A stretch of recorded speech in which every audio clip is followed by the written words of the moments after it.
Welcome back. Namaste. We'll start with episode 7. Episode 6, we've covered 1 to 6 houses. Here we'll cover 6 to 12. Again, I'll cover North and South Kundli, both, or horoscope or birth chart. So now, what will be the house number 7? We know this is 1, this is 2, this is 3, this is 4, 5, 6, 7. So this is the 7th house. Let's see here. 1, 2, 3, 4, 5, 6, and 7. So 7th house where the arrow is. Please pardon my sketches a bit. So 7th house is also called Saptam. It's also called Kalatra. Kalatra means wife, or you can call it spouse or partner. It represents marriage, partner, business partner, live-in, sexual relations, separation, and body parts wise, it represents your reproductive system. So you see how it's getting structured. Where you have a partner, it gets connected to your reproductive system as well.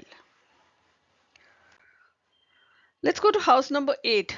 Again, I'll go through my sketch. 1, 2, 3, 4, 5, 6, 7, 8. This is the 8th house.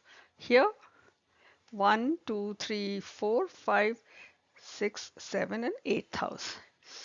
And the name of the house is also called Ashtam as in 8, Ayu as in age, Mrityu as in death.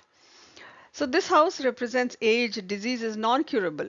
Curable, you remember house number 6 we read are non-terminal diseases. Here it's terminal diseases. Probably in today's world, sometimes cancer, sometimes, yeah, there are many diseases. I'm not a medical expert, but which are never curable.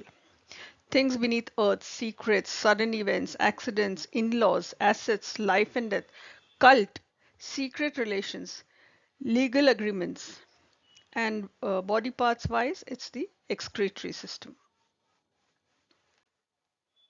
House number 9. So if this was house number 8, obviously this is 9. Similarly, this was 8, this is 9. So this house number 9 here, house number 9 here. House number 9 is also called Navam.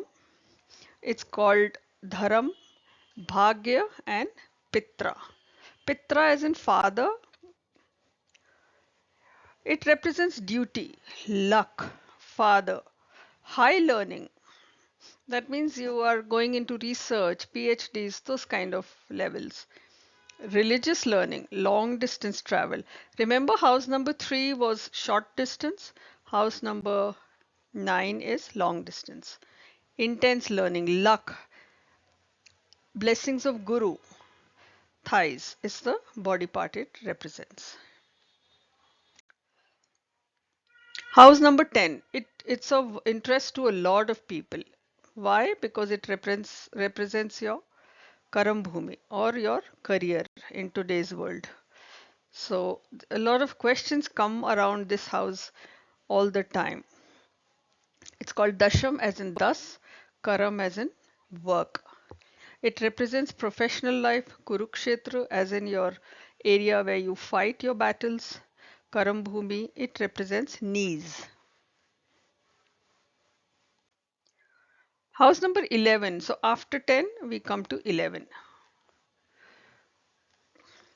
So just to make you go through the structure 1, 2, 3, 4, 5, 6, 7, 8, 9, 10, and 11. So this is how this house is 11. It's also called Ekadash. Ekadash as in 11. It's also called a Labh. Labh as in profit. It represents your elder siblings. While is this house, remember, used to represent your younger siblings, just the opposite house here represents your elder siblings. It represents profit, money, good luck. Shin, as far as your body parts are concerned, the area below the knee and above the feet. Let's count house number 11 here also. 1, 2, 3, 4, 5, 6, 7, 8, 9, 10, and 11. So I hope you're getting familiar with the house and the numbers in the birth chart. Whatever you download are the zodiacs by default. The last house, Dwadash, it means 12.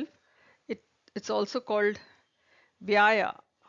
It's representing expenditure, loss, wastage, isolation, foreign land, jail, losses, house of spirits, feet, body part wise, feet.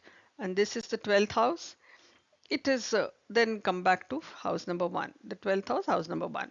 So rotationally. Now we have an idea of all 12 houses. This is a summary of the whole houses which we have done from episode 5 till episode 7 now. This one chart will explain everything at one go. And this whole picture, what you have here, actually represents all the houses. The blue marks, what you see, the blue patches are all body parts, right?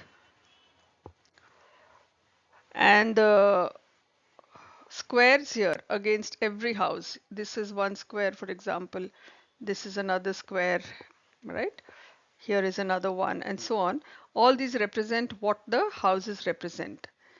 And the Roman alphabets everywhere represent the house number so that we don't get confused with the zodiacs. So zodiacs will always remain numbers as a standard in all my slides so that when you're downloading also you don't get confused. So this whole chart by itself is a summary of what we did in one go so that you get it as one picture. Teaser, my favorites. So I asked you in one earlier episode, remember that why I have colors in the south chart. It's very colorful. And I have now colored the north chart as well. So why? Obviously, there is a reason. I have not done it just for fashion or just out of excitement, but there is a purpose to it.